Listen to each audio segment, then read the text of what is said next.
and welcome to the What the What podcast. It's the podcast where we tell you what's nerdy, what's poppin' with culture, what's giving us all the nostalgic feels, and what's there to geek out about, past, present, and future. It's all the what's in one place. It's that moment you've all been waiting for since the last moment you were waiting for. Hunter Batten is back with us to talk about his fave movie of all time. No. One of. I mean, a really good movie. I'm here to talk about a really good Marvel movie. That's fair. So it's just Hunter and I, if you haven't figured that out by now. I haven't given an intro for Eric and Kyle. And so, yeah, we've taken over. So it took me one full year to do what I set out to do, which was to kick Kyle and Eric off this podcast. And now it's the Hunter and Ashby show. So it's been a long... This was the master plan, This after all. was the master plan. We even took over Eric's house and have kicked him out of his own house. Yep. So He just left. So, not allowed back. Goodness. This is the pod house now. Yeah, exactly. We're all Guardians all the time. Yes, all Marvel all the time. We'll talk a little Star Wars. Just a teeny bit. Yep.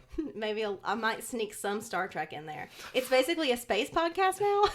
Wait, I feel like Galaxy Quest would be a good one to talk about as well. Y'all should do a Galaxy Quest podcast. I always forget about Galaxy Quest. It's the best Star Trek movie that anybody's ever made.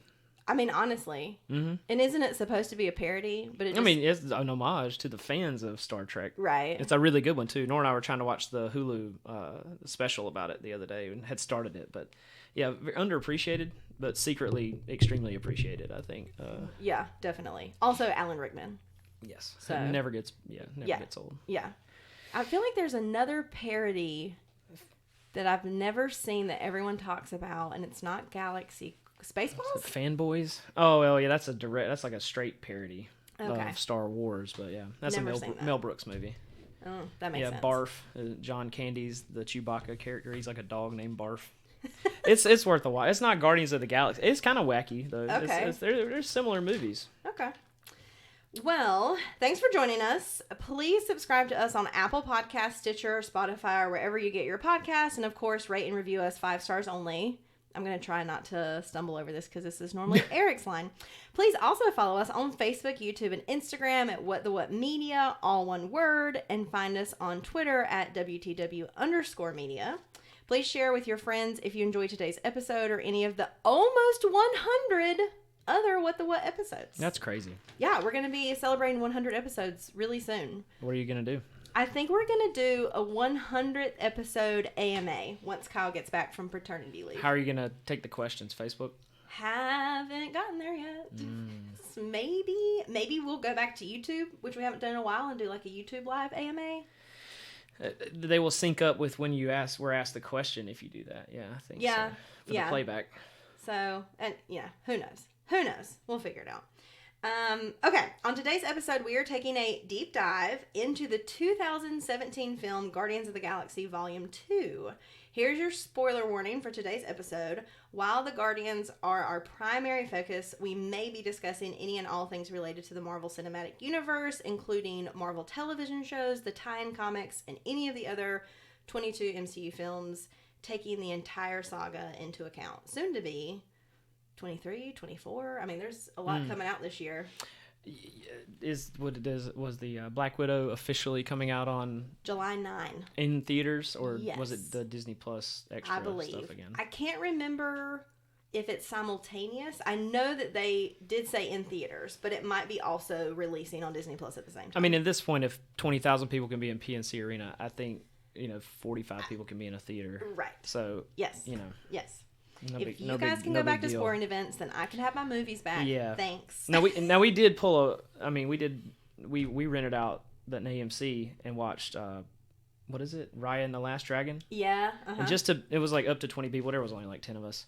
But that was really fun. Just to be back in the theater again. Right. And honestly, the capacities are low now because they've all got those nice reclining seats, so it's not even that many more folks that could even be in there. So anyway, yeah, Kyle and Eric and I have talked about, I want to say it's the Draft Alamo. Yeah, they'll rent theaters out, and so we've thought about doing some kind of like What the What watch party. Yeah, that'd be for fun. Something. You could do old movies; they're a lot cheaper than the new releases, like Back to the Future or something like that. It just depends. I wish they had a little more flexibility on that, because honestly, if they got theaters sitting open, I could think of a movie I'd want to watch on the big screen. Right.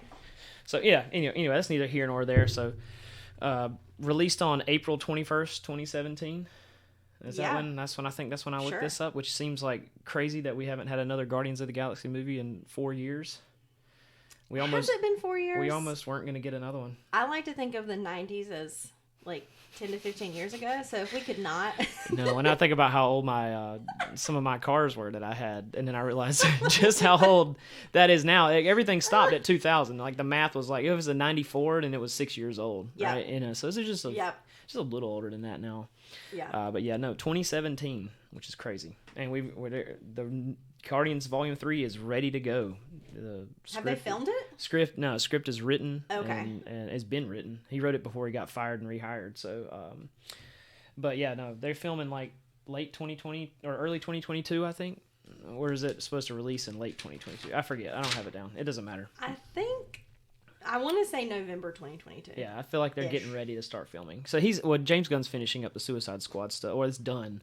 And he's making that show on HBO with John Cena about Peacemaker. So he's doing that in Canada right now. As soon as that's over, they start Guardians. Has he just gone like exclusively comic director? He's making he's desirable. So I guess if he's got a story to tell, he'll tell it for whichever studio will hire him, and I'm fine with that. Yeah, I bet the Suicide Squad movie is going to be fun. Yeah. Not knocking David Ayer's movie, but yeah, I will say this about the last Suicide Squad. It is one of the more enjoyable DC movies I've watched in a while, but I'm just not a DC Well, fan. it got shredded on the cutting room floor. Like, that's not the movie he made. Gotcha. Yeah. That trailer with all the songs did a little bit too well, and then they went back and butchered it. Anyway. DC seems to have a history with cutting their movies poorly. I will say one movie that has been entirely the creator's vision would be the first two Guardians movies, and I think that's was most important about the third being also a James Gunn film. Right. Is that like he's going to be the only director to finish a trilogy also in the MCU, which I think I said last time, but it'll be minimal interference, which is cool. And I also think, we talk a lot on this podcast, and not meaning to, but we do a lot of Marvel DC comparison, because how can you not? Right. And I feel like one of the things that Marvel does really well is trust in who you've hired to do this film. Like they don't do unless you're Edgar Wright. Well, yeah, and you don't let him finish Ant-Man, but that's fine. Right. Yeah. But other than that, there doesn't seem to be a ton of micromanaging at the studio level for each director. I think Kevin Feige hires the guy he wants to make the movie that he wants to see, and he just he trusts them. So they've got some interesting. I can't say all the names right now, but besides Taika Waititi making another Thor movie, but that was another like long shot where he just walked in and like. He showed clips of the first Thor movie, but with, the immigrant song played over top of it. He's like, basically that. Basically. Yeah. This with is my vision. With the title card, like he wanted it with all the neons.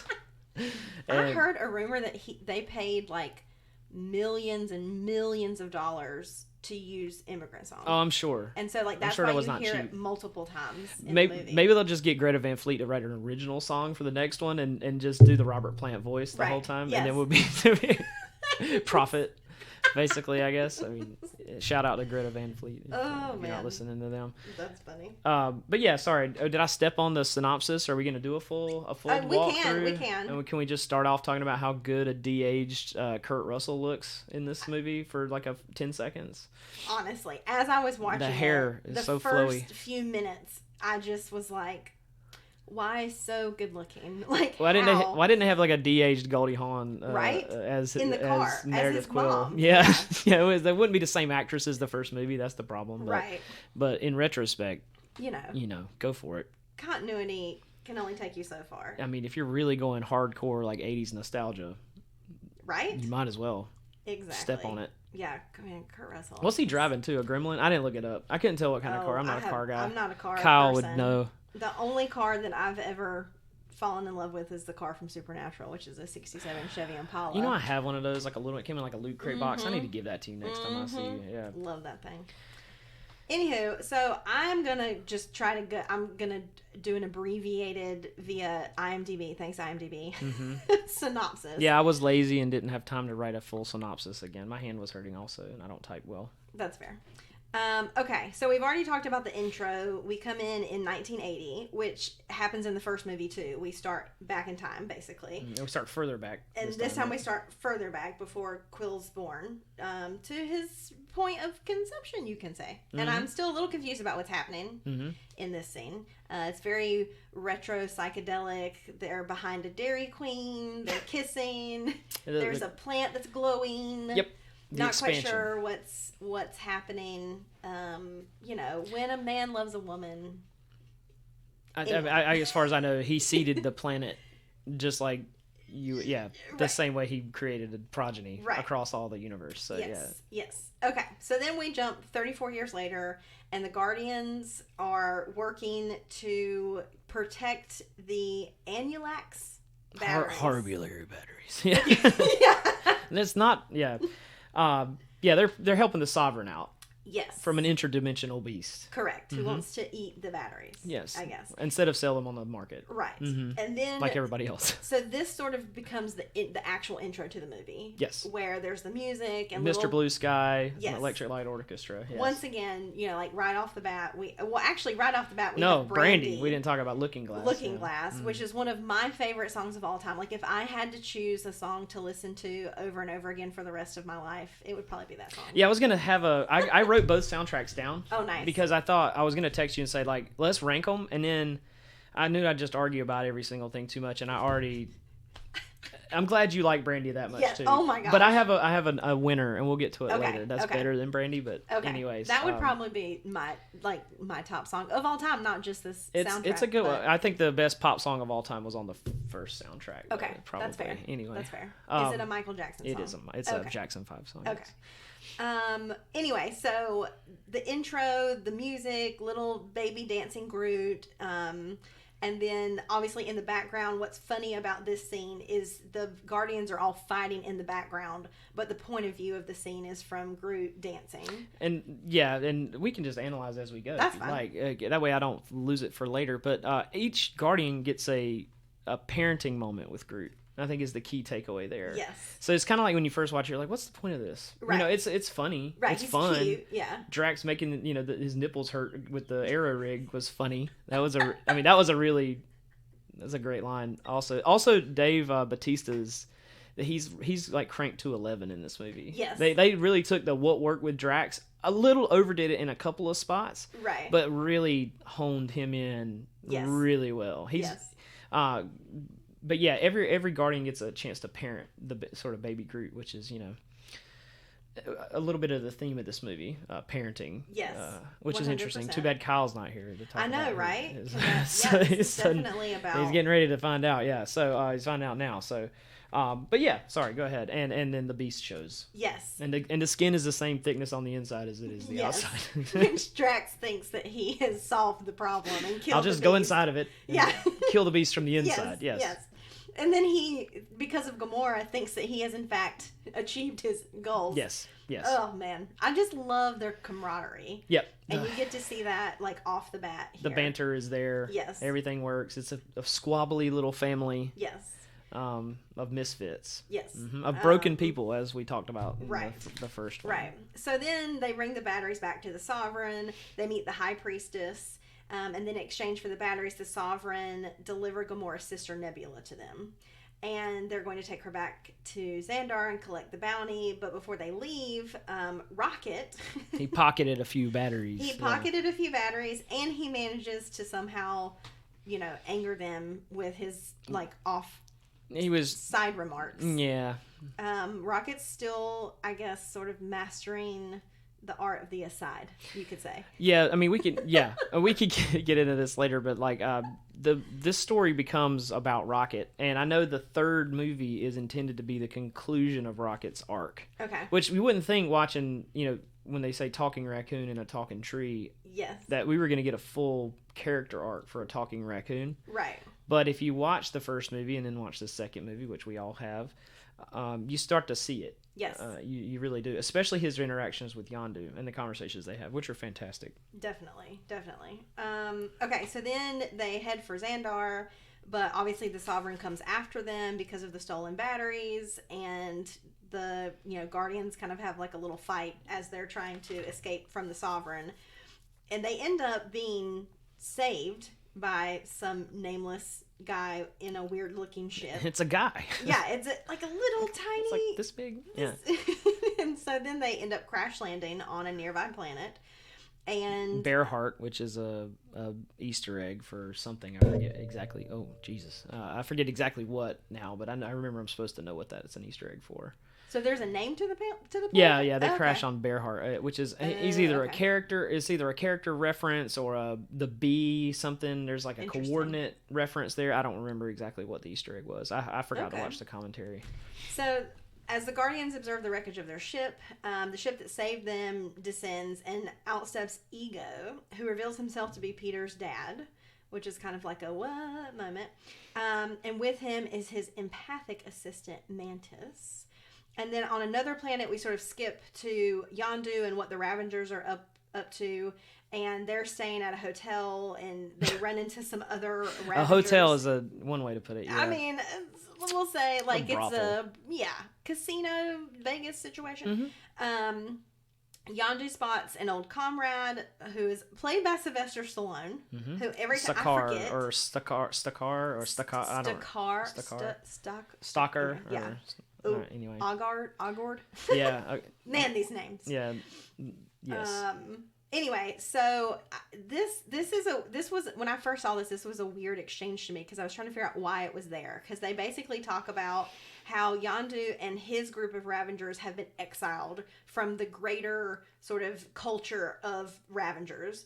And we find out that is because the Ravengers have a code, and one part of that code is that they don't traffic in children. Mm-hmm. And by taking Peter, Yondu broke that code.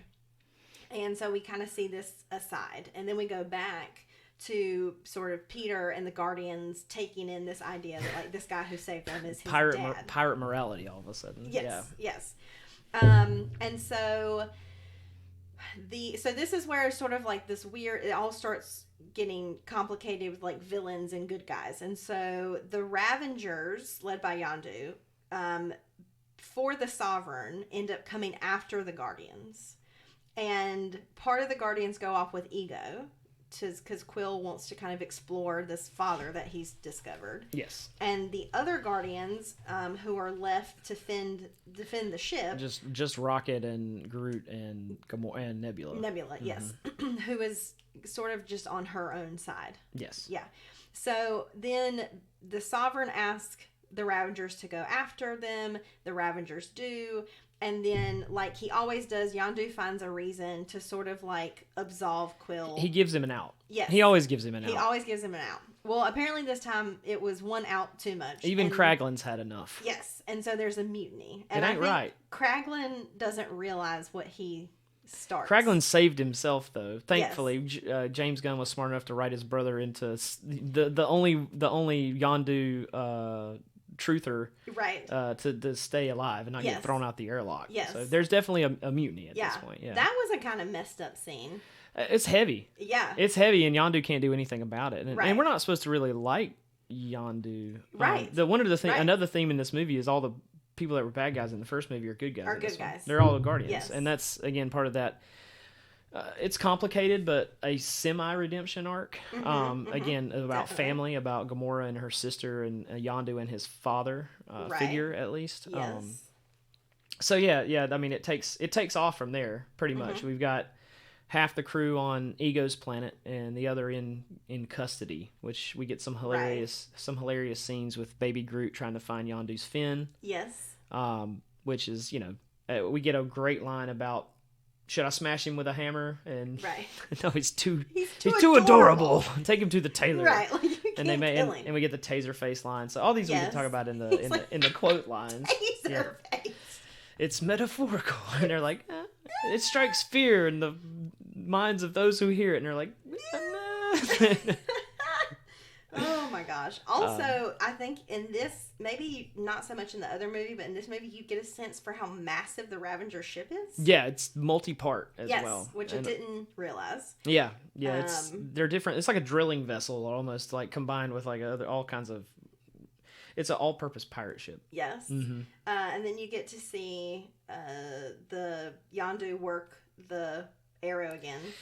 With another great song, another great needle drop. Come a little bit closer, I think, is the... Yes. Yeah, the Jay and the Americans or something like that. I think I wrote it down. Yeah, another fantastic... And I get the order of that out, because there's other stuff happening on Ego's planet with Peter finding out about what he wants, what Ego wants Peter to know about his heritage and what his purpose is, not knowing the full detail.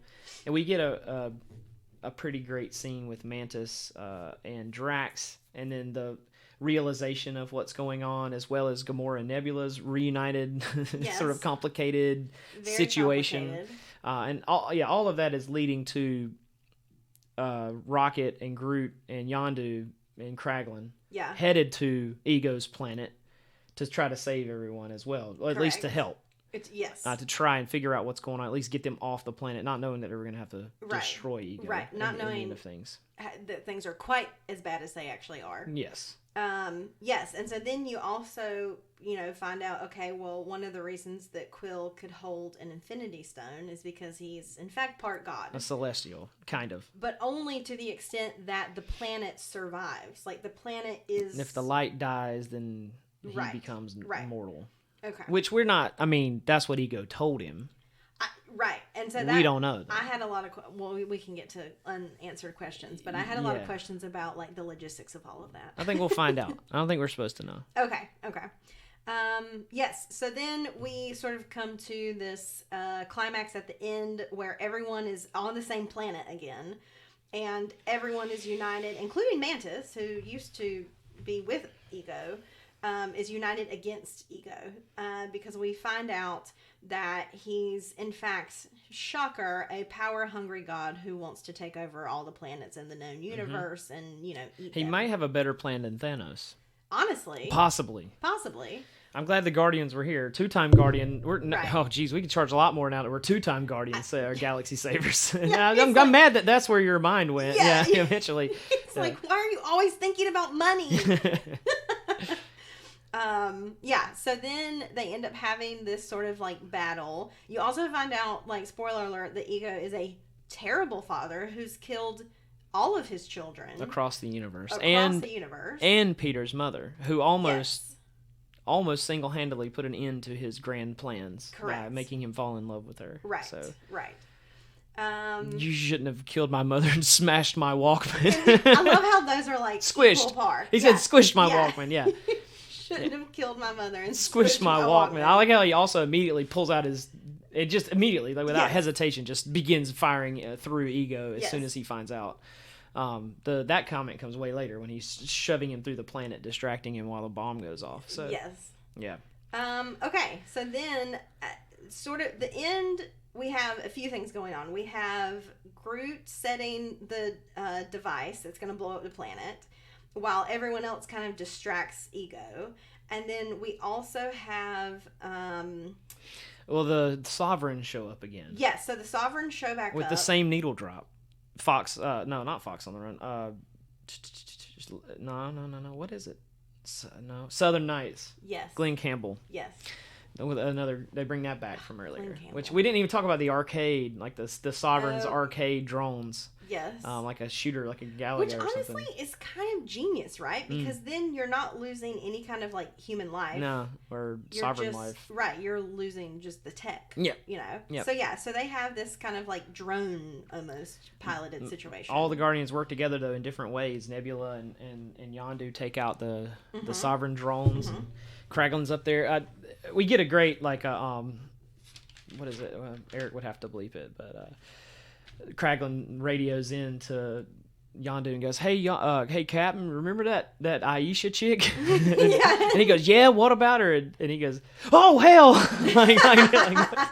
I just love that. And then the needle drops on And it was just like that combination. I think only Michael Rooker's is his delivery of that. 100%. Oh hell, it's fantastic. 100%. So I love Michael Rooker so much. I didn't know he could bring it that hard. I mean, he's right. I just remember him as the dad from Mallrats that gets stink palmed. But besides that, in Walking Dead, he kind of showed back up. And Slither. I mean, if you're a James Gunn purist, obviously he's been in almost everything James Gunn. I think I don't know if he pops up in Super or not. Nathan Fillion is in Super though. Okay. And how do I say it? What is her name? Elliot Page also. Yes. Yeah, and Rainn Wilson. Yes. Yeah, I wanted to get that right. Yes. But yeah, no, but yeah, Michael Rooker absolutely brings it as Yondu, and I feel like they had plans for Yondu. He had this plan for Yondu throughout. And at the first, I think when the Guardians won, I think Kevin Feige wasn't sold on Michael Rooker. Interesting. And he said, well, then Yondu won't be in the movie. Okay. Like, he's my, right, James Gunn said that, like, this is the only actor that I see. I wrote this. I'm not going to use Yondu if it's not Michael Rooker. Okay. Interesting. So, yeah, the roadmap was laid out very early on for all this. Well, then it also, we talk about sort of like how this movie ends up being about family. And so while all this is going on, Yondu is also coaching Quill. Yep. About how to use his powers. You don't think I fly this arrow with my head, do you? Right. Right. So. Which is also really interesting that they kind of find this, father-son bond at the very end. They had it. Right. They just didn't know it. Peter was always looking for something else and not realizing what was right in front of his face, sort of. Also, not totally absolving him from abuse and things like that. Yeah, I don't know if my father has ever threatened to eat me. I was being funny. I was being funny. I wasn't really going to eat you. Yeah. So, yeah. What I love about the Guardians movies, and I forget until I watch them again, and what I love about James Gunn is it's like, it's funny and it's colorful and it's a space odyssey, but that's the wrapping. And like what's at the heart of it is these really complicated relationships about like friends and family and like dealing with things like child abuse and like really complicated situations about like what is moral. And so like Rocket is always doing the right thing for the wrong reasons, he pushes people away and he doesn't want to get close because he doesn't want to get hurt. And then Quill seems like he's always sometimes doing the wrong thing for the right reasons. And so it's like the man child, but very heroic. That's one of my other favorite like recurring things in the movie where he's like, we have an unspoken bond, which comes back at the end. Right. And the sacrifice is justified in the end. Right. I would say Chris Pratt's performance, and I know they played the score, Tyler Bates' score, on set for a lot of the stuff that's not a needle drop. They play a lot of the music on set, so they can react in real time. Right. I would say I've seen the behind the scenes of when they filmed that scene, and Chris Pratt's performance is pretty good right there. It kind of gets me. It gets me because I'm not expecting the guy from Community or from Parks and Rec to get me in this movie like that. To be it's heartbreaking. Yeah, it is, and Yondu, he goes out well, I would say. So he's Mary Poppins, y'all. Yes, yeah. Is he cool? Yeah. Yeah, he's pretty cool. He's pretty cool. I had a pretty cool dad. That's the way he ends it. Yeah. Yes. And then, of course, one of the things that gets me, the very end, is Yondu gets his Ravager funeral. The colors of a gourd flash over his grave. Yep. Yes. And then you get the Cat Stevens, father and son, and Rocket's realization of why he is how he is and how it compares to Yondu. But it's not too late though to let people in and not push them away. So it gets way heavier than you think a movie with a talking raccoon is going to get. 100%. And it gets really heavy really quick. Yeah. And Kraglin, you feel it. I feel it for Kraglin the most. Like Kraglin and Peter are like brothers. Yeah. Raised with and alongside Yondu. Yes. And I feel like Kraglin's alone, like right in the part of the ship, like by himself. I actually feel worse for him, in a way. But in the end, he was extremely excited because I also feel Ravagers. like Sean Gunn did a really good job with the scene where he goes, "I didn't mean to start a mutiny. I didn't mean to. Yeah, all my friends are dead. My friends are dead. Yeah, it's so sad. We're gonna do quotes later, but let's just run straight down the. So when he's talking to Nebula and he's like, so what are you gonna buy with the payment? And she's goes through a lengthy description of how she's gonna kill Thanos and Gamora. Yes. And he goes, I was just meant like a necklace or something pretty, make all the other ladies go, ooh, that's nice. That's nice. Yes. I just meant like a necklace or a pretty hat. And then so But then, yeah, the I didn't mean to start a mutiny, and then the end also he gives him the Zune, and which also goes to show you that, like, you see Yondu open up the troll at his tchotchke that he loves at the end of the first movie, and that, like, he knew Peter did not give him that Infinity Stone, even though again, providing another out for Peter. Right. But in this one, you also find out that this whole time, even though Peter had decided to cut Yondu out of his life, because again, at that point in time, he just assumed he was the abusive person that kidnapped him. Right. At some point, that he was also, like, thinking about him.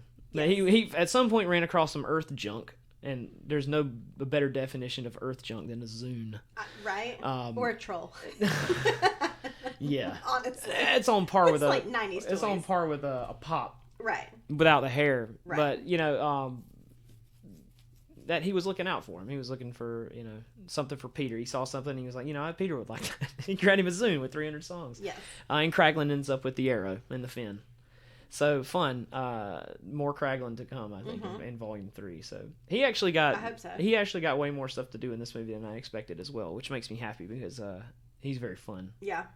His accent's very fun, like a weird country space pirate sort of situation. Definitely. Yeah, which plays with Michael Rooker's whatever his accent is really, really well. Like his a southern Midwestern space pirate. Space growl. Okay, so normally when we do questions, the first thing we ask each other is, do you like this film? Which I feel like is kind of pointless to ask. No, I only have a Star-Lord like leather jacket and then a helmet. And a helmet. And so I think instead I would ask you, going into Volume 2. And this is the Volume 2 jacket. This is okay. The long one is just too much. Gotcha. Yeah. Yeah, like the duster he has in the first one. Mm-hmm. I keep hitting this with the spit guard with the... It happens to me all the time. So instead I would ask, like, I know that you loved Volume 1, and once you've seen something and you've fallen in love with it, you have a lot of expectations going into Volume 2. So what were you thinking sitting down to watch Volume 2 for the first time? I was scared because, there's no way I could have as much fun and be as blown away as I was with the first Guardians. And I was gladly disappointed, or gladly surprised that I was wrong. Rather, Gotcha. Let me say it like that. Gotcha. This movie, I mean, they're both self-contained enough, and they don't matter like where they are in the MCU. I mean, James Gunn's got a huge advantage over a lot of other directors in the MCU, where he's just kind of out on his own. He has to progress a part of something, get it from point A to point B, but how he gets there is kind of up to him. Well, and they talk about Thanos, but it's not on him to give a critical plot point to the greater MCU arc. Yeah, you could pull Thanos out of the first movie and it just be Ronin and just be a Power Stone and not matter. Correct. Why Ronan got it, because he ultimately doesn't give it to Thanos anyway. I mean, he's like, I'm keeping it, dude. Yeah. And so I really enjoyed this movie too. I feel like they do this with every second movie, kind of, when they do a good second movie. They make what work better. They dial it up, and then they hopefully progress the story correctly, which I feel like they did both. And they told a different story. It's not the same 3 acts. It's not the same arc for everybody. Right. If they had done the same thing again, like a bunch of misfits get into trouble and find out a way to get out of it with teamwork, that would be less entertaining. Right. But we've got a lot of growth. We add team members. We add new responsibilities for taking care of Baby Groot and what it means to be a family. I think Drax has a great line where Nebula, this is toward the end, and Nebula's like, all you do is argue. You're not friends. He's like, you're right. We're a family, right? Because that's all they do is sit around and argue about stuff. Yes. And I think that's what's pointing to like the whole point of this movie. And also like not who had you, but who raised you, sort of situation. Right. So I don't know. I was struck by the fact that it was just as good.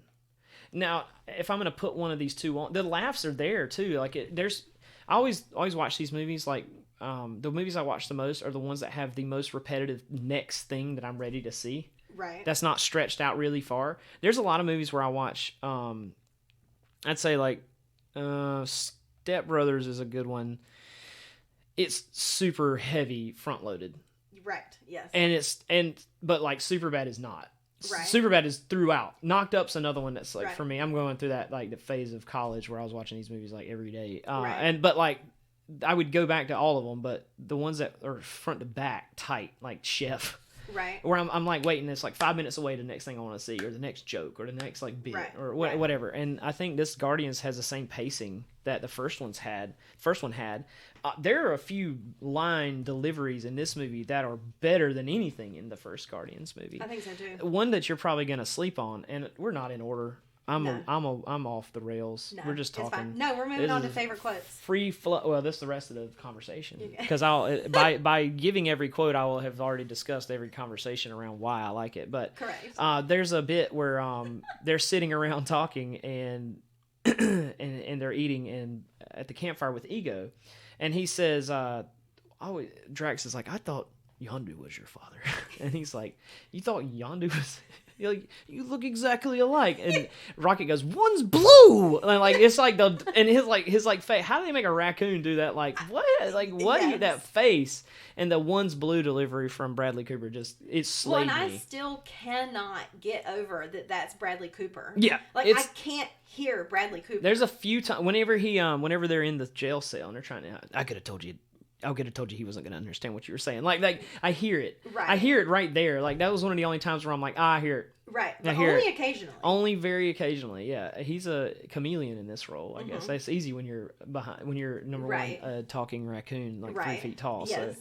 So to sort of disappear into it. And it also is Vin Diesel as Baby Groot with a chipmunk's voice modulator of some sort. Isn't that crazy? Like they just what I love about especially the I Am Groot stuff, not only that it's Vin Diesel, which is hilarious. He did it in like all 80 languages or something like that they released the movie in. And he did it on risers so he would feel tall for the first movie, and then that they could have phoned it in this movie. Right. And they didn't. Just redub. Right. His I Am Anyone Groots. could do Baby Groot. No, he wants to be true to the part. I think it's probably Vin Diesel's best role. Don't cut off don't stop the live stream. But yeah, no. Also, the amount of names Rocket gets called in this one, I highlighted some. So raccoon, obviously. Yeah. A trash panda. Trash panda. Which is another great line. Oh, it's way worse. It's way worse. That triangle faced monkey over there. Yeah. Kurt Russell's ego calls him a triangle faced monkey. Mantis calls him a puppy. Yes. Nebula calls him a fox. Yeah. Hey there, rat! Whenever Yondu catches up with him, and then I think we got a few more. We get a few more rats and dog comments in there, but that's probably about it. I think those are all the names he got. Raboon, which was the one where Baby Groot corrects. Yes. No, not a raboon or okay, raccoon. The Raboon. I forgot about the Raboon. So yeah, Rocket gets all the names called here in this one. But yeah. What are some of your favorite quotes that I haven't already stolen? So Drax to me was like bringing the quotes in this movie. I've skipped all the Drax. Please do the one at the beginning so I don't have to, or I'll do it. Either one. Okay, so when he's talking to Gamora and she walks away in the ship and he's like leaning and Drax just like pops up and he's like, oh, you're like a daggone shadow. And he's like, it tells him the story about Ovette. Yes, and yes, we were at the dancing and she wouldn't even tap her foot. Like one would think she was dead. and then the it goes on from there. It's a little less family friendly, but yes, but that was one of that kind of leads into when he's talking to Quill and he goes, "You need to find a woman who's pathetic like you." Yes. And then two of the things that I thought were really interesting, because Drax I think is sometimes meant to be comedic, but he said two really interesting things to me in this movie. The one where he goes, "Beautiful people never know who to trust." Yeah, you were ugly. At least you know. Yeah, at least you know he loves you. Right. You're horrifying to look at. Right. When he's like, bleh. Yeah. I don't like you like that. Yeah. Poor Manus. Yeah, she gets dunked on a little too hard in this movie, probably for the subservient. I think a little bit. If James Gunn walked into any almost traps in this movie, it was probably her getting dunked on a little too hard. Right. But I think he gets out of it because they're aliens. But right. And then the one where Ego is talking to Quill about conceiving him with his mom, and Quill's like, I don't want to hear about that. My father would tell the story of impregnating my mother every winter solstice. Yeah, and then Quill's like, bleh, and then Drax goes, you Earthers have hang-ups. It's like, you know what? We actually really do. We actually do, yeah. Yeah, it was beautiful. It was beautiful. He's like, oh, gross. And yeah. The bet. The bet with Mantis, and he's like, hey, so we have a bet where he's like, you're not supposed to tell her it's a bet. He's like, okay, so the bet is if your antenna are for Drax thinks your antenna are for walking through a door so you don't get decapitated. And if it's literally anything besides getting decapitated by a doorway, then I win. She's like, it's not for a doorway. They are not for doorways. Outs Quill to how much he feels about Gamora, and then Drax just busts out laughing, and then she puts him to sleep. Yeah. Yeah, I mean, Drax brings it. Dave Bautista brought it really, really, really hard in this movie. I will say.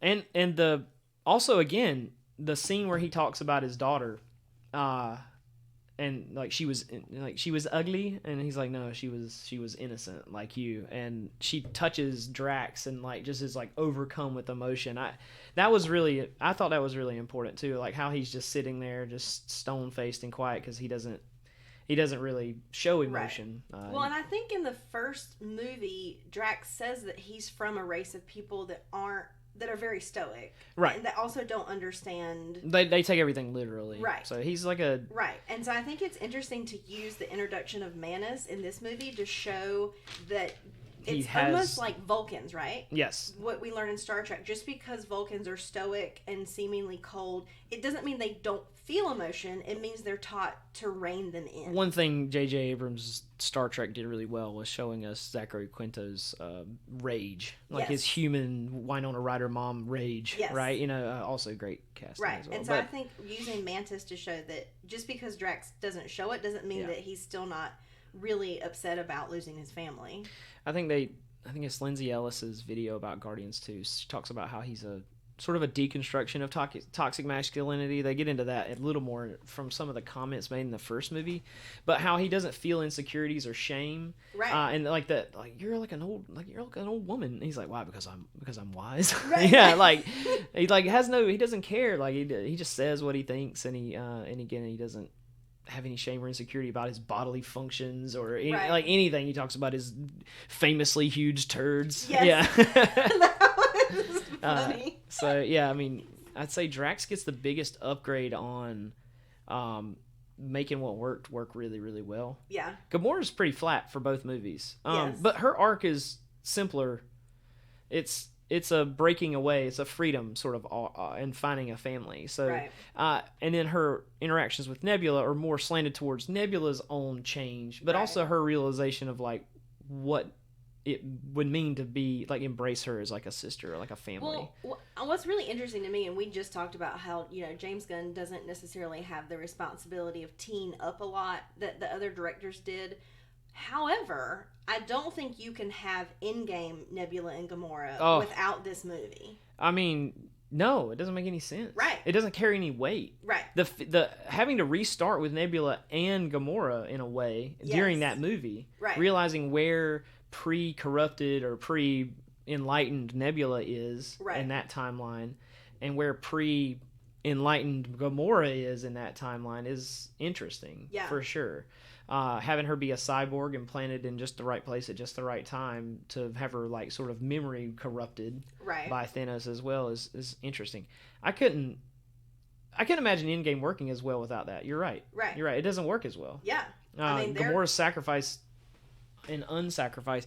I think it also is a completely different Guardians when we start the next movie. Well, and that's the thing about, I was thinking as I was watching this, is I was like, these two characters especially have made such a leap in this movie in intricacy in their character and in exposition and in growth.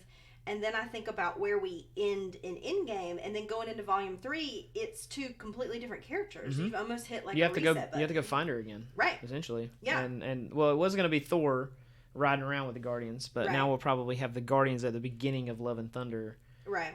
Doing something and then disappearing, more than likely. Sans Gamora, I guess. Yeah, so we've kind of moved into what worked best. And I know that you said you wanted to talk about Rocket specifically. And I will say that my one, like, piddly note for this section was when Ego calls Rocket a triangle-faced monkey. And Rocket kind of, like, touches his nose. Yeah. You know? And it honestly made me so sad. Yeah. Because it's like when you're a kid in school and someone, like, calls you fat or ugly or stupid or your hair looks funny, and you try to not let it bother you, and then you go home and you look in the mirror and you're like, does my hair look funny? And so, like, he touches his muzzle, like, is it like a triangle? Yeah.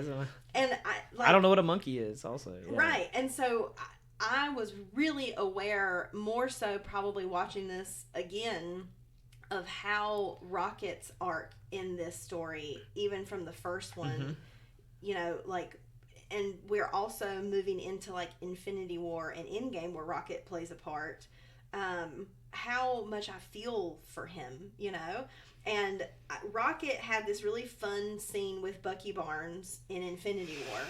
And it was meant to be funny, and it was meant to be cool. They both like guns. Yeah. Rocket talks about his arm. But a lot of fans on Tumblr really smushed those two characters together after seeing them on screen for the first time as two of probably the most likely characters in the MCU to bond over what it feels like to be, like, unmade and then made into something that you never asked to be made into. Right. That makes sense. You know? That makes sense. I thought that was really interesting. Yeah, Steve Rogers did it voluntarily. Right. So. Right. But yeah, taking them apart and putting them back together again, taking Bucky's brain apart, right, and putting it back together to suit your purpose. Yeah, right. Certainly, they have their kindred spirits. Isn't that where Paul Rudd isn't he sitting outside in Endgame and he's doesn't he walk by and he's like, what the? Yeah. He's like, he's been gone he's been in the quantum realm or whatever, and he comes out and, like, half the population's gone, and there's a talking raccoon walking around the Avengers campus, right? In a Hulk Banner hybrid. Yes. Yeah. That has, like, the tacos. Yep. Yeah. Just so good. Poor Ant-Man. Paul Rudd pulls it off. He really does. I feel like he's the only ageless wonder. Yeah. Like, him being Scott just works because he's the only one that can pull off that level of, like, innocence. Yeah. Where you're just amazed at every, you know? Yep. Like, his meeting Captain America, big fan. Big fan. So, yeah, I mean, this is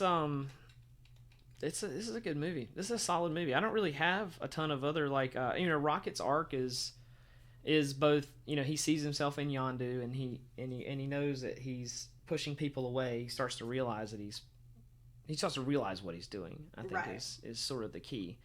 But at the end, you know, he talks about how he's been a jerk, you know, in third person, but like, hypothetically, if someone was sorry about the way they had been acting, he kind of does it, you know. Yep.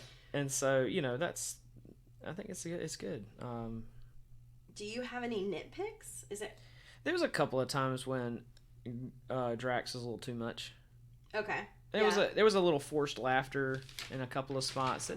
That I wasn't laughing at what was happening, and so the forced over laughing, while accurate for Drax's weird quirks, they weren't supposed to be funny. The over laughing wasn't supposed to mean I was laughing, but that was it, and that was really the only things I'd take. I mean, again, and maybe they couldn't have dunked on Mantis a little, and that goes back to the Drax part again. So maybe we don't dunk on Mantis so hard, but you know, I think it's pretty. I think it's pretty tight. There's nothing There's nothing I think it could have been better in places that are very obvious to me. So yeah, it's a good movie. It's a fun rewatch. It goes by really. It snaps right along.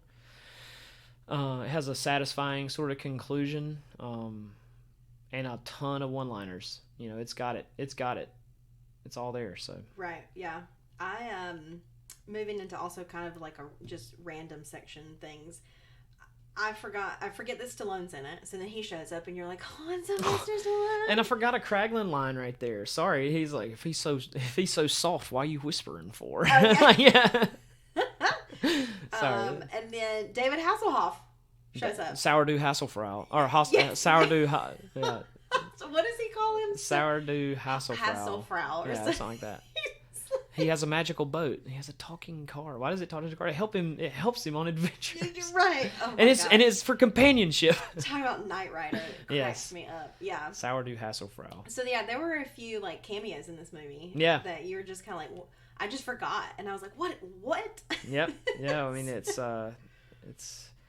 the Stallone drop was wild because he ended up on the poster as far as like his name. Right. It was like, what Sly Stallone is in this movie? Right. Yeah. In who what is he capacity? Gonna play? Right. And if I don't miss my guess, and I don't remember her name, so I'm not gonna try to even say it. The lady that played Mulan that was in the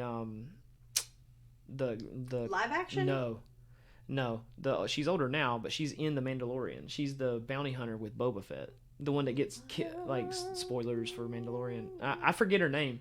Anyway, it's like right here, but I don't want to say it wrong. Oh, she's Asian. Who's obviously Agent May in Agents of S.H.I.E.L.D. Yeah. What is her name? She's one of the Ravager captains as well. I'm pretty sure, unless I just I think totally that's butchered her. that. She's wearing a lot of different makeup. Yeah, I thought that her. was her. Only because I know there's supposed to be another Easter egg for the Ravager captains that I missed. Well, there's a scene, right? There's a at the end where they're like because like Ving Rhames is one of them, I think, and yeah. So, we didn't talk about the most obvious, what should have been obvious cameo. Stan Lee's a watcher the whole time. He was a watcher. Oh. I mean, James Gunn gets to spill the beans on why Stan Lee has cameoed in every single Marvel movie, and that's he's one of the Watchers, or he's like one of the Watchers beings that goes out and watches things as well for them. So, but yeah, during the jumps to Ego's planet, they jump through the Watchers sort of grid. And Stan Lee's telling them, and this time I was a trash man or something like that. I don't know. He's wearing a spacesuit. Yeah, talking to him, all the big-headed dudes. It's Michelle Yeoh who you're talking about. Oh, so it's the wrong person. So it's not, but she is apparently going to be in Shang-Chi. Well, that's cool. Apparently. Okay, well I totally butchered that then. But I wonder if she just was recast, or if she's. To be sure, she's not playing a Ravager in The Legend of the Ten Rings. No, she's not. Okay. So, but yeah, that's... I don't think they're going to expand on the Ravagers, so... Okay. That's Aleta Ogord. Yeah, that makes sense that it would be her, because they have the same last name. They're all Ogords, yeah. Okay. So yeah, that's her. But you're talking about Ming-Na Wen. Yeah, that's who it is. Yes, I could have swore it was her in that makeup, yeah. That's true. They do look very similar in that makeup. So, but yeah, she plays Agent May. Just got myself canceled. Anyway, Eric, cut all that part out. Do we need to cut all of that out? It's really easy to cancel. It was 1:30 also, and I'm like, wait, I think and I paused it and I looked and I was like, I didn't bother to look it up. I should have looked it up. Well, how about the okay? Where are we moving on to? Only thing left I got is the soundtrack. What? So one more. What's your what moment? Because I can tell you what mine is. Go ahead. So, my what moment, and I remember it because it happened to me this time too. I was waiting for it, and I remember the first time is when he goes, "It killed me to put that tumor in her brain." And my whole body just like dropped. I'm like, what's he about to do? And he just immediately does something. It wasn't, there's no like build up to like the villain explaining his whole story. He's already doing that. But like then when he turns, because you're still not quite sure what that means. Right. Because the expansion. You're like, well, we're not quite sure if he's a good guy, but he's not a bad guy yet. Mm-hmm. You know, we think maybe he is using Quill for something, but he's not a bad guy. Now we've seen the bones though. At that point, we know where it's headed. The music's changed. Right, we're in a minor key. That's true. We do think, okay, maybe he is the villain, and he's killed all of these. He could have been the villain though, still without killing. Correct. So Meredith I feel Quill. like that's when he becomes the villain to Peter. That's when the gray area is removed. Yes. Right. And I just remember, like, I was like, what? Yeah. You know, because up until that moment, you think, well, even if he's an awful person and he left her on Earth, like, it's a whole different ball game when that he says that, and you realize, and Peter realizes that his mom didn't have to die. Mm-mm.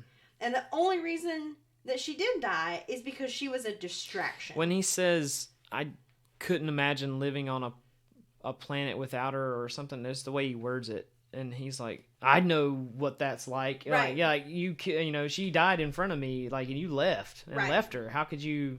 Yes. Yeah. So anyway, that's powerful. I think. I don't have a specific moment. There's like bits and pieces that I look forward to more than others. I think the needle drop on, well, I mean, Lakeshore Drive is my top. That's my top song for the whole film. Okay. And when they're taking off from the Sovereign and starting to go fly away, like that's I forget what song they used in the first Guardians for that initial was it Spirit in the Sky or anyways, trying to figure out what that like takeoff song was that they used in the first Guardians, but I've got all the other ones in my head right now. But yeah, I think the soundtrack for me is I always forget on par until I'm like listening. Which one? Like what I know I'm gonna forget, like, unless I look at an actual soundtrack listing. Oh, you can't read my chicken scratch over here. I will say to be honest, I probably knew off the bat more songs off the first Volume 1, just for whatever reason. I mean, I love Fleetwood Mac. That's probably one of my top bands of all time. So, like, I mean, The Chain is a tough to put anything. And then honestly, like My Sweet Lord by George Harrison really did work. The song goes on forever though, because you're seeing Ego's Planet for the first time, which is very colorful and very like. Oh, it goes perfect. All the music matches up. Right, that song it goes with like a psychedelic feel, I guess. The Cat Stevens song, you couldn't pick a different song for that spot. Surrender by Cheap Trick. I like Cheap Trick. Sam Cooke, Bring It On Home to Me, fantastic. Mm-hmm. You know, they finally dance. Well, they kind of danced in the first one to Fooled Around and Fell in Love, but this one they actually do dance to a little bit more to come a little bit closer for the Arrow Massacre. Works really, really well when they realized it. He's like, you got any clones of Quill's old music on the ship? And then like you hear it start playing over the loudspeaker, and he's like, Yondu's got the fin. Yikes. Yeah. Yeah, so anyway, that's pretty much everything. Fox on the Run, not a huge fan of that one. Mr. Blue Sky is fun. Yeah, that's from the really intro. Fun. But Lakeshore Drive for me is the MVP, and Brandy, obviously. Definitely. And The Change is always good. So I think the first soundtrack's better, but I do a shuffle all. I do too. But I definitely think the first one is better. Just like this one is sort of like, there's some I really love, and there's some that I really have honestly, like, you would have to play them, and then I would probably be like, oh yeah, that's what that sounds like. Mm-hmm. But the first one, Volume 1, I knew every single song even before the movie came out. Like, those were all really recognizable songs to me. The Wham Bam Shang-Lang one is another MVP for me. That one's We Got a Wham Bam Shang. Listen to it again. That's one of, I forget, they're done like a shootout scene in that one too. Okay, gotcha. Yeah. I mean it's a solid flick. It's a solid entry. It again, I don't need the MCU for this movie. Right. You want to sit down and watch Guardians 1 and 2 with anybody. Right. You don't need the MCU. Yeah. It's standalone. So, it was really interesting. Normally in an MCU episode, we would do like a teach us what we need to know, and we would do it about an artifact, or we've been trying to cover the Infinity Stones. And so I thought that I would do it about the Sovereign, but then when I looked it up, James Gunn came up with the Sovereign. Like, that's his brainchild. The Sovereign isn't a canonical MCU. Like, they don't. Is that right? Apparently. So I forget where Adam Warlock comes from, but they're definitely connected to him. At least that's the plan. Right, because there's another. But I forget what race he is. I mean, I guess he's going to be Sovereign, but yeah, apparently he's in that cocoon at the end. Correct. So that's definitely Adam Warlock. Yes. And he stars pretty heavily in some of the Infinity stuff with Thanos, which we're past that. It's not like. Also, Thanos comes back from the dead several times in the comic books. He comes back one time with like his memory wiped, and he's just like a rage monster.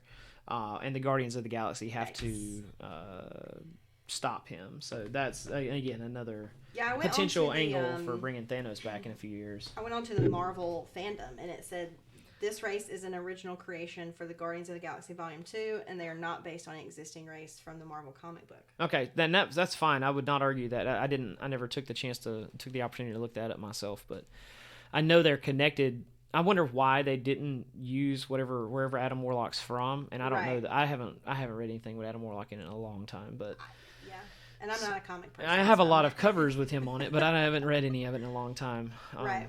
I could do a whole conversation about superheroes I'd like to see before I see Adam Warlock, but right. So I don't know if you know anything about it more than I do. No. But I thought I'd ask you about Volume 3 and the holiday special. Like, what's the chatter? Yeah. What's Holy the chatter cow. in the fandom? Okay, so yeah, he wrote it. It's done. Holiday special is done, ready to go. They're gonna make fun of the Star Wars holiday special really hard. Did you that's see what I'm where expecting. Mark Hamill on Twitter was like, "Do you think this is a good idea?" So okay. Well, okay. I didn't tweet at this because I wanted to save it, but years ago, this is before James Gunn got fired. Okay. They don't live too far from one another. Right. They had a conversation, and I'm pretty sure Mark Hamill was on a short list to be Ego. Okay. Or at least to be in Guardians 2 in some capacity. They had like a lunch. Mm-hmm. Basically, it was like he just tweeted at James Gunn about how good the first Guardians was, and he was like, "Well, if you want to be in a Guardians movie, right? I would love to work with you." And 100%. So they went and had lunch and stuff like that. And I'm fingers crossed. I hope he doesn't show up as like a Star Wars bit in the holiday special. I hope to God he's going to be in some major capacity in Volume 3. Gotcha. I don't know. I have not looked at anything about. There's nothing much to know about Guardians Volume 3 except it's been written longer than the holiday special. But James Gunn, while he's been working on Peacemaker in Canada with John Cena and finished Suicide Squad, that's going to be out on Disney on WB or whatever HBO Max in like the July. Okay. Maybe early August. He also wrote the holiday special once they announced that. So that'll actually come out before they even film Guardians 3. Right, because they filmed the holiday special? I think they've... I don't know exactly. I'd say that wrong either way. Because I couldn't remember, again, in the Phase 4 lineup, if the holiday special was this year? I think it's next year. I think it's 2022. Okay. Yeah. So I knew it was all in good fun, but I just thought it was really funny because, every good Star Wars fan knows that holiday special. It's tough. It didn't. For this Boba Fett's appearance, he's in a different costume. They did a Boba Fett holiday special, Christmas special, little doll in Galaxy's Edge for the Toydarian toy maker or whatever. With his color, it's like a different colorway. It's like getting it's like getting an iPhone with like a different colorway, a different Boba Fett. So, but yeah, no, I don't know much more about it. I try to stay.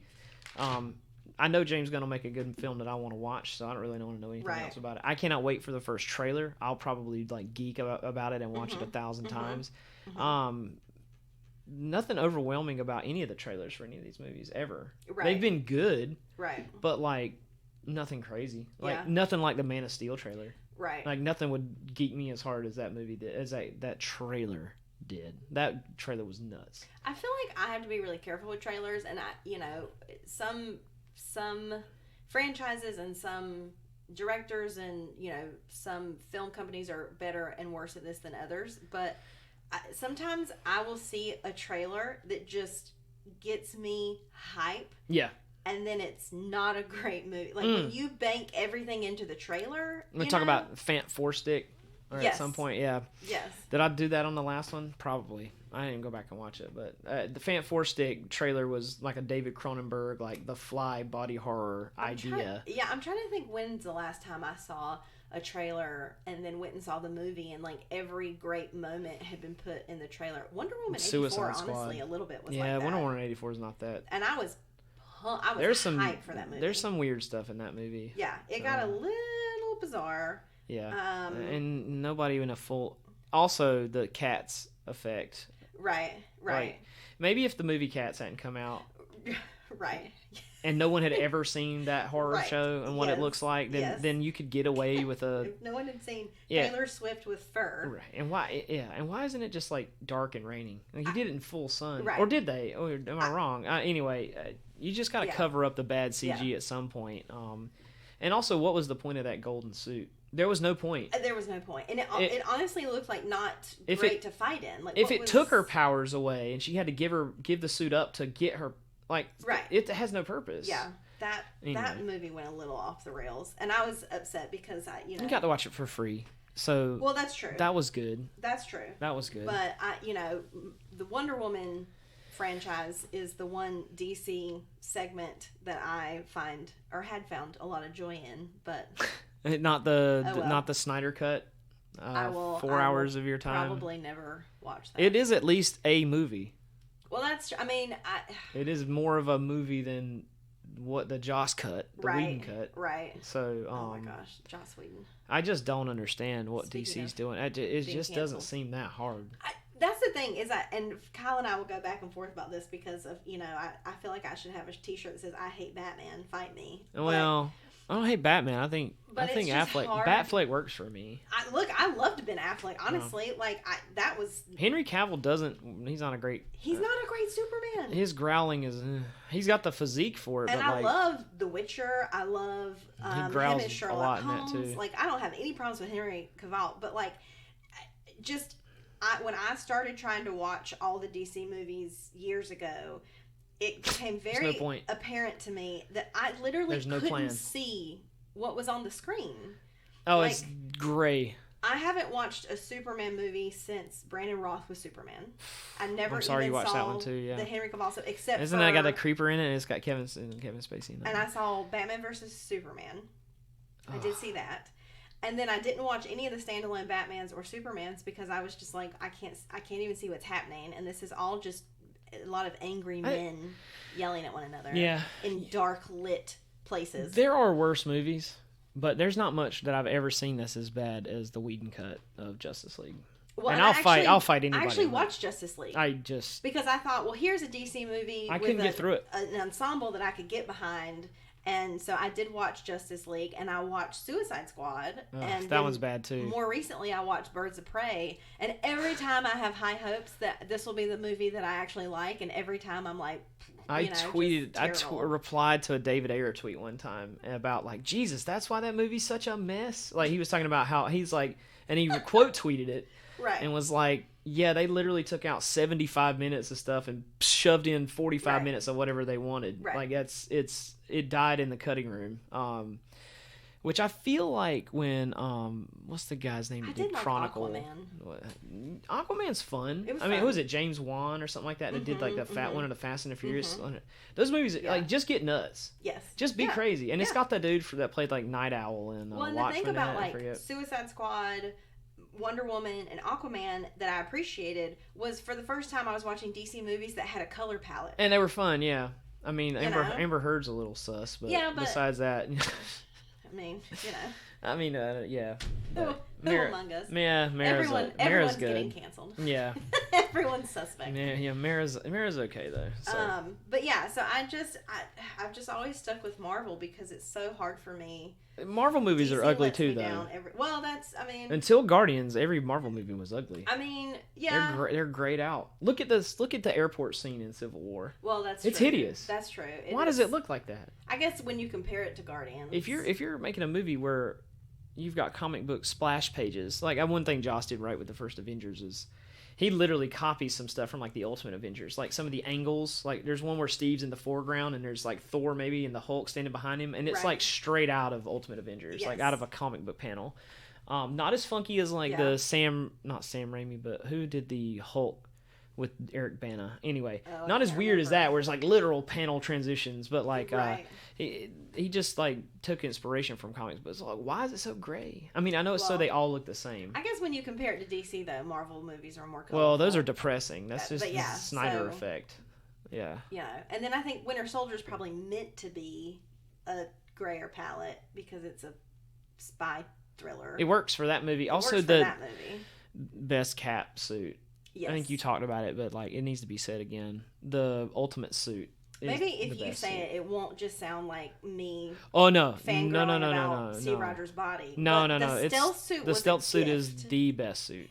Period. Amazing. There was supposed to be another stealth suit in all black. I want to say in either Civil War or Infinity War. Isn't that what he wears when he's in Wakanda as well? Or he grays out the flag because he's no longer representing the United States. So what he wears in Infinity War as Nomad is... The Nomad, yeah. It's the suit from Civil War. It's the last cap suit, but he rips the star off and he grays out the red and white. Yes. Yep. That's the Nomad Because I saw suit. a Tumblr post one time that was like, let's all take a second to imagine the headspace that Steve Rogers had right. The emo, rip like the star and like rub dirt on. No more. Like he just couldn't. I'm done. Do it. But stealth suit's the MVP. I don't. Yes, there was gonna be because I saw like, you know how the costume department will do like drawings where it's like this is the actor and this is what it would look like on them or whatever. And there were some circulating where it was Chris Evans wearing like a all black stealth suit. Yeah. And people were like, "We could have had this." It's almost like Batman at that point. Right. Yeah. Yes. So. Oh my goodness. Okay. Well, yeah, I think that's everything. That's it. We don't have. I don't think we have social media shout outs. I did put that we were recording today, and I think one person maybe said something about how Guardians of the Galaxy Volume 2 was the best movie since Guardians of the Galaxy Volume 1. I appreciate it. And that was about the only social media shout out we got. And this movie's sandwiched in between Doc Strange and Spider-Man Homecoming and then Ragnarok right after that, right? I think in the time. I got y'all off on your so. timeline, so you had to do Yes. You already did we did Homecoming. You already did Homecoming. Yeah, Spider-Man, that was a good one. Homecoming, and then we did Doctor Strange. I enjoyed that podcast. And next month is Ragnarok. But yeah, Spider-Man Homecoming, it was really interesting because none of us were really prepared because it was a last minute thing that we moved up. Yeah, sorry about that. And then when we all went to watch it, we remembered that you can't watch the Spider-Man movies on Disney Plus. No, you cannot. Because of Sony. Yes. And so then none of us had watched it because we were going to have to pay to watch it on like Amazon Prime or something. And so we were spitballing that one, but it was a lot of fun to talk about. It was a good one. I mean, Michael Keaton's fantastic. Yes. He scared the crap out of me. He was very good. Very good. He does that weird whisper thing. Yeah, he gets really intense. Right? And quiet. And it's why it's Bruce more Wayne terrifying than yelling. Yeah. That's true. That is why he's a good Batman. Yeah. And he's coming back, so. I know, right? We're getting all the Batman. And Cedric Diggory Batman, Beetlejuice Batman. Yeah. It's just like a cadre of Batman and Spider-Man. I can't wait. And before, I mean, this is a side quest, but like, if Charlie Cox could please show up in the Spider-Man movie, like I've heard, that would make my heart so full. Right. I just finished rewatching Punisher on Netflix. Okay. And all 3 seasons of Daredevil. I never got to season 3. Honestly, I thought they were going to do the mystical evil Asian storyline again. Okay. They were going to expand on that from season 2, and I'm just like not into that Japanese kung fu bad people sort of situation. But like, see, I only ever watched Agents of S.H.I.E.L.D., so I never got into the Punisher or the Iron. It's way better than anything Agents of S.H.I.E.L.D. Daredevil. I can promise you. And I almost never finished don't watch Agents Iron of S.H.I.E.L.D. Yeah, don't watch Iron Fist. I meant to watch Daredevil and Jessica Jones, and I just never did. I like Jessica Jones all right, but I think Daredevil season 1 through 3, you can watch them without watching anything else. You don't need to watch it in order, in my opinion. They might make 1 or 2 references to like, what's the other guy's name? Anyway, I can't remember. But then again, the Punisher shows up in season 2. And the Punisher whole series is really, really good. I've only ever seen the movie. Just watch. Okay. Yeah, just TV shows.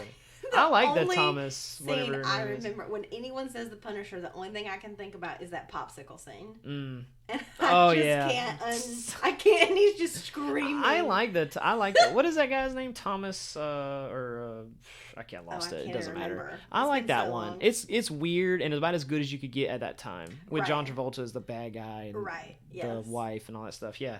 So no, those are good. I would recommend watching it. But the rumor mill is that Charlie Cox also pops up in one of the Spider-Man dimensions. Interesting. In the multiverse. Which bring it, please. I think we talked about this at some point, but one of the things that I love DC for is their TV shows. So I feel like they do a better job diversifying. Yes. Yeah. And so for all of the DC movies I don't watch, I'm all in on their shows. So I've watched all the Arrowverse shows. Yeah. And when they did Crisis on Infinite Earths, I think that sort of set a precedent for, like, now people are saying, okay, well, like, you can literally throw every single person into this, and it'll work. Yeah. Like, the fans will love it. You can have these cameos. Yeah, I don't like the TVs that much. I lost it with Green Arrow and Flash. There's just too much TV for me. Right. But like the way the Netflix shows work is more like an HBO TV. Like it's like a movie, like a mini movie, and I really dig that. You don't need a lot of special effects for Daredevil compared to what you need it's one of those things where it's like, okay, well, we have 3 or 4 different versions of the Flash, and we have 4 different Supermans, and we have 2 Lex Luthors, and like all of these things that people will say, well, that'll just look campy, it won't work. I mean, Adam West wasn't. No, not Adam West. No, he's dead. Who was Adam West Robin? Oh, I don't know his name. He was in it. I mean, Dick Grayson. Yes, so you were like... Of course it's Dick Grayson. You were just jumping, and it just worked. I don't want to ruin, Crisis on Infinite Earths for anyone who hasn't seen it. I don't want to ruin all the cameos, but the idea that you could have a Spider-Man, especially with coming into the multiverse situation with Doctor Strange, where you could just have a few seconds of Tobey Maguire, and it would work. I'm excited. I'm ready. I hope they do it. I'm ready. Injected in my veins. Okay. I think that's everything. Do you have any final thoughts? No, that's it. Thanks for having me. It's our podcast now. Yeah, exactly. I don't know when I'll be able to come back over and do another one, but we'll... Welcome to the Hunter and Ashby show. Yeah, we'll be recording every 3 months. Change the locks on Eric's house. Yeah, we've kicked Eric out of his own house. Oh my goodness. Okay, I don't know what we're talking about next. I know that the next MCU film that we'll be covering is Ragnarok. Thor Ragnarok. Which is That's delightful. A good one. I can't wait. Let's go ahead and do all of that now. The Community episode, we promise, is coming soon. I know we've been teasing it for a while, but it is happening. And then at some point, Eric and I did a recording of us talking about basically everything that they announced with Phase 4. And so we'll be posting that really soon. There you go. That'll have all the dates and everything that Marvel just announced a few weeks ago. Cool. So, okay, a big thank you to Ricky Lyles for all his contributions to today's episode. We hope you enjoyed this discussion as much as we did, and that you're as pumped for the rest of this journey into the MCU films and other pop culture entities as we are. Until next time, I get to say it, stay as cool as the other side of the pillow, and we will see you next week. Bye!